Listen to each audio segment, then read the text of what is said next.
assalaamu calaykum saaxiibayaal. maanta waxaan ka hadlaynaa nebi loo soo diray dad gaaraya 100,000 waana nebi Yunus ibnu Mataa.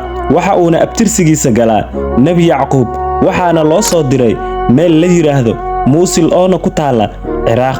ku soo dhawaada taariikhdii nebi Yunus. nebi Yunus waa nebi lagu xusay Qur'aanka Kariimka iyo diimaha kale ee samada ka soo degay.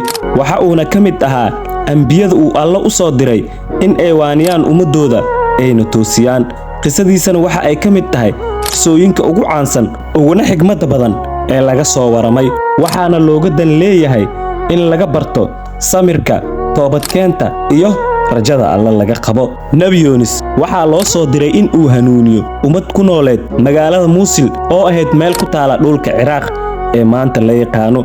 dadkaasina waxa ay ahaayeen kuwa aad uga dhaga adeeg badnaaday caabudida Alle iyo ku dhaqanka wanaaga, waxayna ku sugnaayeen dariiq qaldan oo waxa ay caabudi jireen sanamyo iyo ilaahyo been ah. nebi Yunus waxa uu bilaabay inuu dadkiisa ugu yeero in ay caabudaan Alle keligiisa oona ay ka toobad keenaan falalkooda guracan. balse inkastoo uu waqti dheer dadkaasi ugu yeerayay hanuunka Alle, ma aysan rumeenin oo waxa ay iska indhatireen fariintiisa. markii uu waayay wax natiijo ah, nebi Yunus waa uu ka xanaaqay, waxa uuna go'aansaday inuu magaalada ka tago iyada uusan Alle ogolaanin uuna amrin. intii uu socdaalayay waxa uu raacay doon badda ku socotay, laakiin doontii waxa ay la kulantay dhibaato oo waxa ay ku sigatay in ay degto. dadkii doonta saarnaa waxa ay go'aansadeen inay qof iska tuuraan si doontu u fududaato, waxaana la qaatay go'aan ah in la qori tuuro. nasiib daro, qori tuurkii waxaa ku soo baxay nebi Yunus. maadaama uu nebi Yunus qof wanaagsan ahaa, waxa ay isku dayeen dadkii inay isaga dhaafaan, mar kale ayay ku celiyeen ilaa haddana isaga in uu u soo baxay. nebi Yunus ayaa badda isku dhex tuuray. markii uu badda ku dhacay, waxaa nebi Yunus liqay kalluun weyn ama nibiri. markaasna Alle nibirigu wax uu ku amray inuu jirkii nebi Yunus waxna uusan gaarsiinin, lafna uusan ka jibinin. kadib nebi Yunus waxa uu u maleeyay in uu dhintay, balse lugihiisa ayuu fidiyey, waxa uuna ogaaday in uu nool yahay. kadib Alle ayuu u sujuuday, waxa uu ku yiri, Allow, waxaan kugu caabudayaa meel aanay cidna kugu caabudeynin.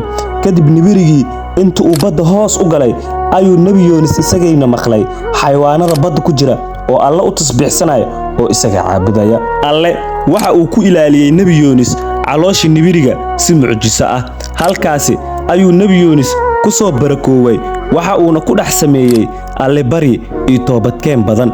waxa uuna qirtay inuu qalad sameeyay markii uu Alle amar la'aantiisa ka tagay ummadiisa. waxa uuna yiri duco caan ah oo qof walbo inaga mid ah uu yaqaano. wuxuuna yiri, laa ilaaha illaa anta subxaanaka innii kunta min adh-dhaalimiin.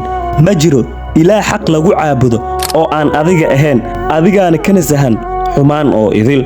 anigu waxaan ka mid ahay kuwa naftooda dulmiyey. kadib markuu duco iyo toobadkeen badan ku dhex sameeyay caloosha nibirigii nebi Yunus, Alle waa uu ka aqbalay toobadkiintiisii, waa uuna samata bixiyey. kadib nebi Yunus nibirigii ayaa ku soo tuuray meel xeeb ah isagoo nool oona daalan. markii uu dib u soo laabtay nebi Yunus, waxa uu ku laabtay ummadiisii, wuxuuna ogaaday in ay u toobad keeneen Alle. kadib markuu Alle tusiyey cirka oo soo madoowaaday, waxa ayna ogaayeen sida loo ciqaabay ummadihii iyaga ka horeeyay oo ku caasiyey Alle. qoomkiisii dhammaanna waa ay wada hanuuneen, waxa ayna raaceen waddada toosan. nebi Yunusna waa nebiga keliya ee ummadiisoo dhan ay wada raaceen. waxaa jiro casharo badan aan ka baran karno qisada nebi Yunus, waxaana ka mid ah waxyaabaha aan ka baran karno samirkii adkeysiga. qisada nebi Yunus waxay ku baraysaa muhiimadda samirka iyo inuusan qofka degdeg sameynin marka uu wajahayo dhibaato. qisada nebi Yunus waxaa kale ay ku baraysaa toobadkeenka. qofka muslimka ah waa inuu mar walba u soo laabto Alle oo u toobad keenaa qalad kasta oo uu sameeyo, sababtoo ah Alle waa dembi dhaaf badane. sidoo kale qisada nebi Yunus waxa ay ku baraysaa rajada Alle laga qabo, waayo qofka muslimka ah waxa laga rabaa inuusan ka quusanin naxariista Alle xitaa marka aan la kulanno dhibaatooyinka xun. qisadani waxa ay xambaarsan tahay xigmad aad u qoto dheer oo xasuusinaysa qof walba oo rumaysan alle inuu mar walba alle u noqdo oo uusan qalbigiisa raacraacin.